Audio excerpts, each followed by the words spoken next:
Punto ay nagdiriwang ng All Souls Day.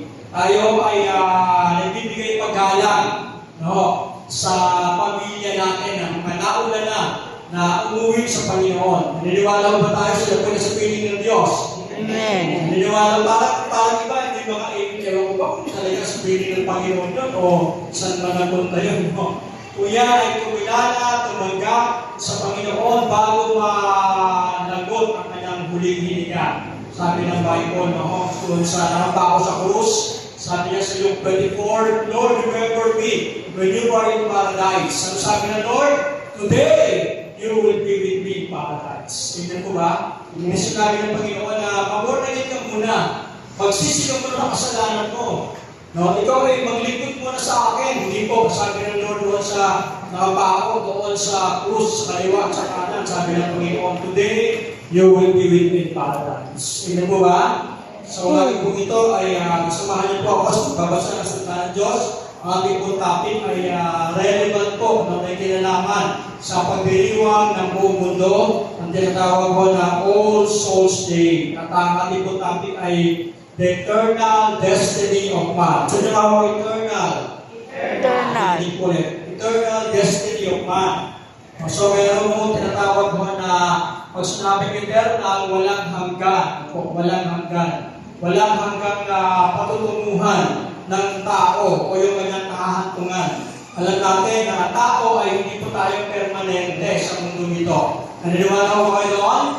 Tayo ay mga alien. Sabi po alien. Alien. Pag sinabing alien, hindi yung halimaw na halimaw na tayo hindi po. Pag sinabing alien, dayuhan po tayo sa mundo nito. Tayo ay meron tayo tatlong klase ng citizenship. Si Ate Elsie ay merong senior citizenship. Meron tayo ay Pilipino, ikaw ay merong Pilipino citizenship.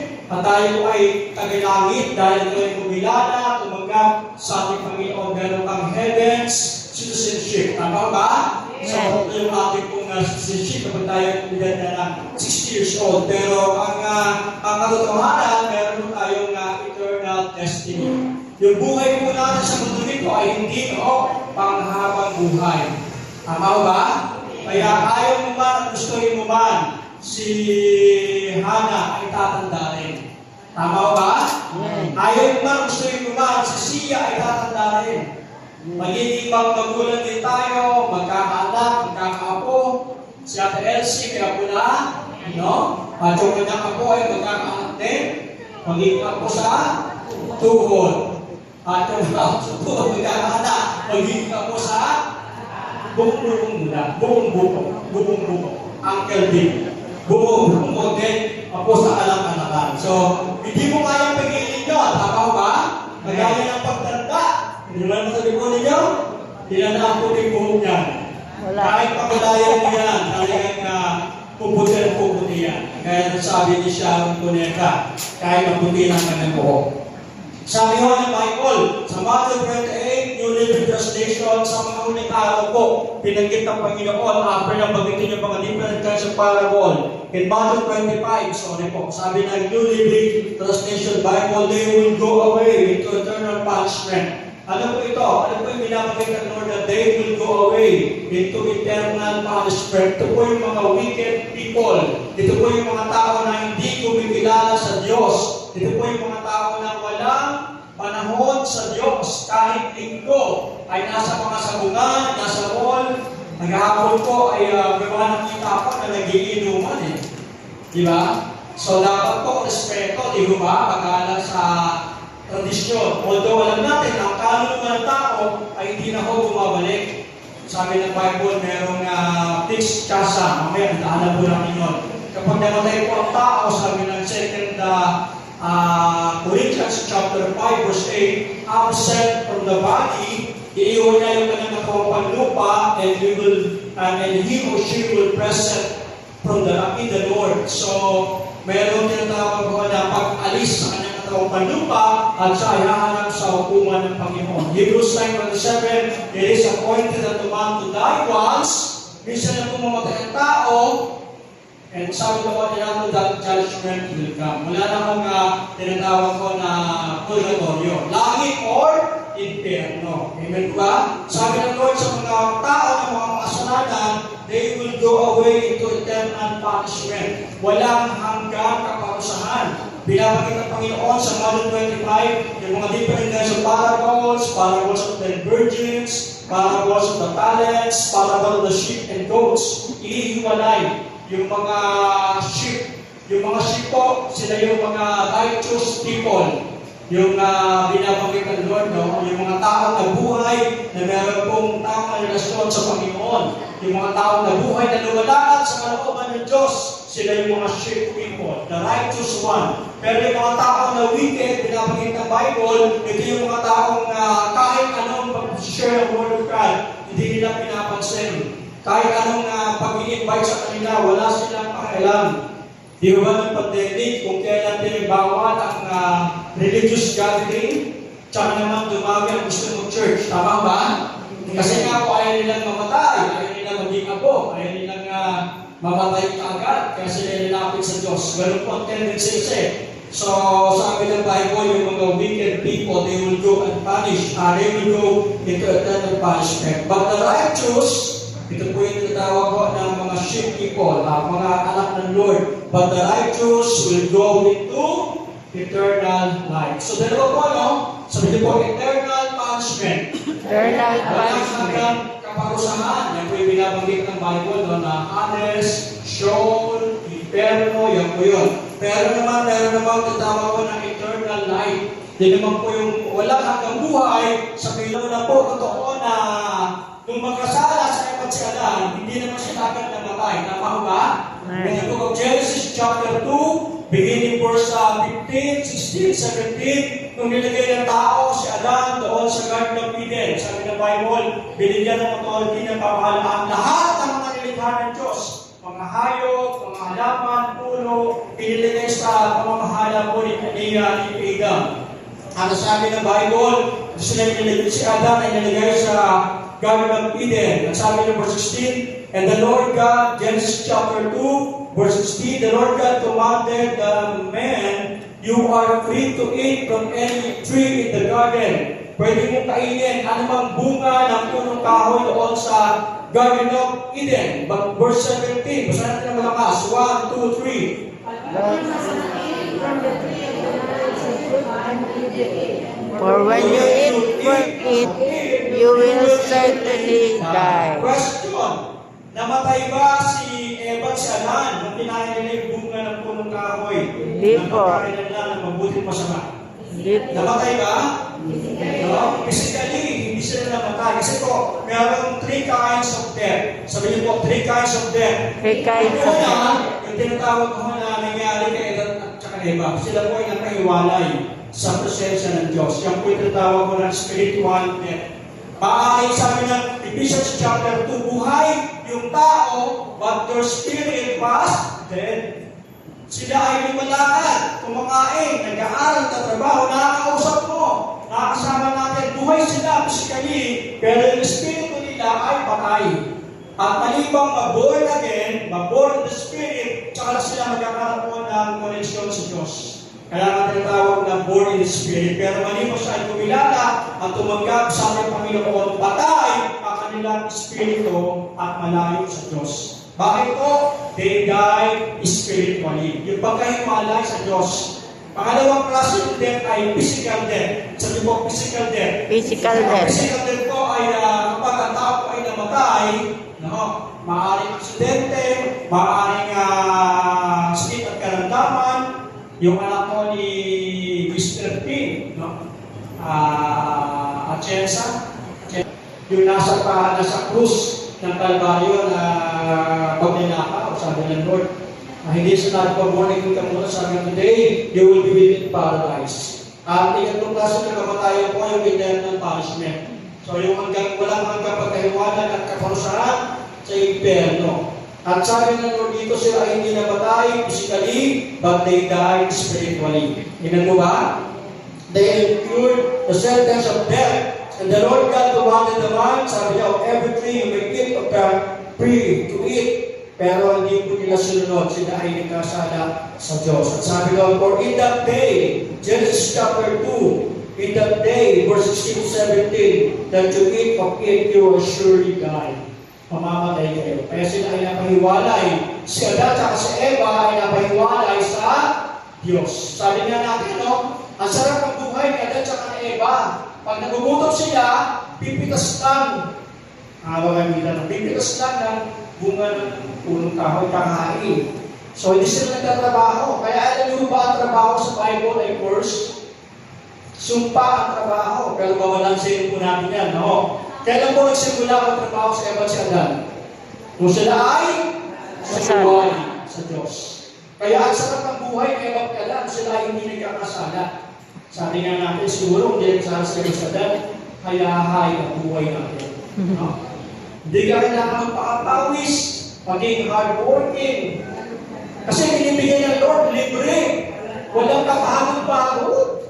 Pero dahil sa pagsuway ng tao sa Diyos, ganun po kasi yung spirit ni Satan, rebellion, disobedience, ano sabi ng Lord? Sinumpa sa Eva at si Adan. Ano ang sumpa sa kanila? Sabi dito, but for Adam, not the whole helper, doon sa verse, sa Genesis chapter 3, ano po nangyari? Nakapasok ang sumpa. Ano sabi doon?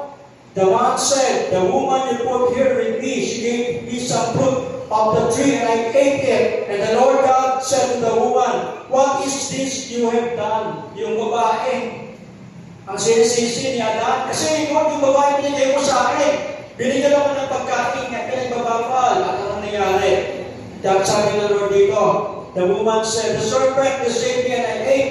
So the Lord God said to the serpent, unang sinumpa ng Diyos yung ahas. Sabi ng Lord dito, because you have done this, dahil ginawa mo ito, dapat meron silang everlasting life, dapat maganda ang buhay ng mga tao, pero dahil siya ay nag-deceive, sila ay nag-deceive ni Satan na gumawa ng serpent. Cursed are you above all the livestock and all the wild animals. You will crawl on your belly and you will eat dust all the days of your life. Gagapang ka. Sabi nga namin, yung araw siguro, ano siguro ng ahas kung wala mong curse? Ano po? Siguro nakatayo ito. Naglalakad siya. Wala pa eh. Naglalakad, no? Pero sabi ng Panginoon, simula kayo, gagapang ka. You will grow in your belly at kakainin mo yung abo, yung alikabok. Doon naman sa woman, sabi tayo, will put enmity between you and the woman, and between your offspring and heirs. Nangyari po sa Panginoon at kay Satan. You will crush your head, and he will strike his heel. To the woman, said, I will greatly increase your pains in childbearing. Siguro hindi kasama sa Eva si Adan, madali ng mga babae. Iiri lang. May kilala kami, humili lang, parang nangangat ng parang aso lang. Napasagad yung baby, walang kahirap-hirap. Meron pain in childbearing. And sabi dito, and I will greatly increase your pain childbearing. Your pain will give birth to your children. With pain, you will give birth. Talagang mahirap ang anak. And your desire will be for your husband, and he will rule over you. Verse 17 to 18 said, because you listen, dahil nakinig ka sa iyong asawa. Kaya mag-isa-isa, no? Hindi naman masamang makinig, sumunod. Pero siguro dapat talagang pinagkakanan. Because you listen to your wife and ate from the tree above which I commanded you, you must have eaten it.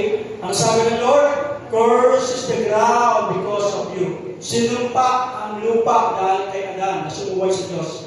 Through painful toil, you will eat of it all the days of your life. And I will produce thorns and thistles for you, and you will eat plants of the field. By the sweat of your brow, you will eat your food, until you return to the ground, since from it you were taken, for to dust you are, and to dust you will return. Paghihirapan ng lalaki, talagang magpapakatulong siya ng pawis para mabuhay.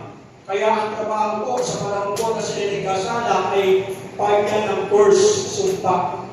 Pero ngayon po, binabalansin natin yan, ang trabaho ay blessing ng Lord. Another ministry ang trabaho. At saka ang trabaho, dyan mo kukunin yung iyong ibinibigay sa Panginoon, ating kong tithes and offering. Amen po ba?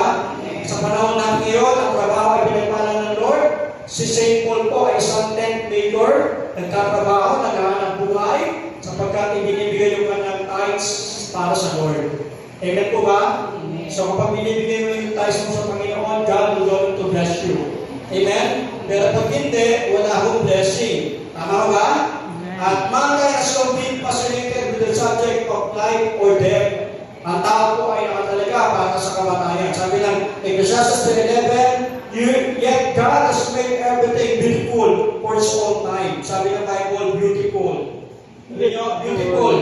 Beautiful. He has planted eternity in the human heart, but even so, people who spoke of God's cannot see those spoke of God's word from beginning to end. So tayo po may tinatawag mo ng pagkasilang. May panahon ng pagsilang at may panahon ng kamatayan. We have eternal futures. The way we live, the choices we make, and how we affect others will determine where we will spend eternity. Yung buhay po natin ngayon, paano man nabubuhay? Ikaw ba ay may panahon sa Diyos? Ikaw ba ay sumasamba, lumalakad sa kalooban ng Panginoon?